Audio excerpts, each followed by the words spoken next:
ఇవాళ మీరు ఒక్కటే ఆలోచన చేయండి.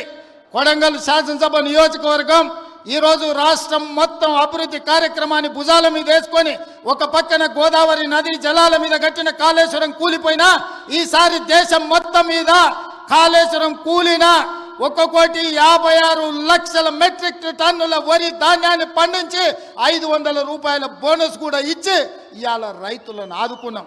10 ఏళ్ళైనా పాలమూరు రంగారెడ్డి ఎత్తిపోతల పూర్తి కాలే. 10 ఏళ్ళైనా నారాయణపేట కొడంగల్ ఎత్తిపోతల పథకానికి కనీసం టెంకాయ కొట్టలే. ఇవాళ పాలమూరు ప్రాజెక్టును పూర్తి చేయాలని కొడంగల్ నారాయణపేట ఎత్తిపోతల పథకాన్ని ఈరోజు మనకు నీళ్లు తేవాలని కృష్ణానది జలాలు కొడంగల్కు తీసుకురావాలని మనం కష్టపడుతుంటే కాళ్ళల్లో కట్టెలు పెడుతుండ్రు. మిత్రులారా, మీరు ఆలోచన చేయండి. ఇవాళ వాళ్ళు 10 ఏళ్ళు అధికారంలో ఉన్నారు. వాళ్ళని చేయొద్దన్నమా? కల్వకుర్తి పూర్తి చేయొద్దన్నమా?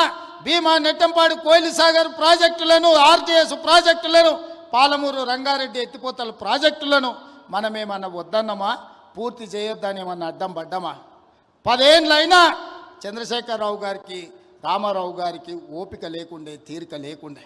ఎంతసేపు వాళ్ళ సంపాదన, వాళ్ళ ఫామ్ హౌజులు, వాళ్ళ కుటుంబం యొక్క క్షేమమే తప్ప 4 కోట్ల ప్రజల సంక్షేమం పట్టించుకోలే. అందుకే ఇవాళ ఆ పథకాలన్నీ వేగంగా పూర్తి చేస్తున్నాం. అవి ఒకవేళ పూర్తి అయితే ఇవాళ వాళ్ళకు జిల్లాలో, రాష్ట్రంలోనే మనుగడ ఉండదు అని చెప్పి ఈరోజు వాళ్ళందరూ కూడా వీటికి అడ్డుపడే ప్రయత్నం చేస్తున్నారు. శాసనసభ అంటేనే సమస్యల మీద చర్చ. మీరందరూ సర్పంచులు, ఎంపీటీసీలు, జడ్పీటీసీలు ఇక్కడ చాలామంది ఉన్నారు. గ్రామ సభలు పెట్టినా, మండల సమావేశం పెట్టినా, జిల్లా పరిషత్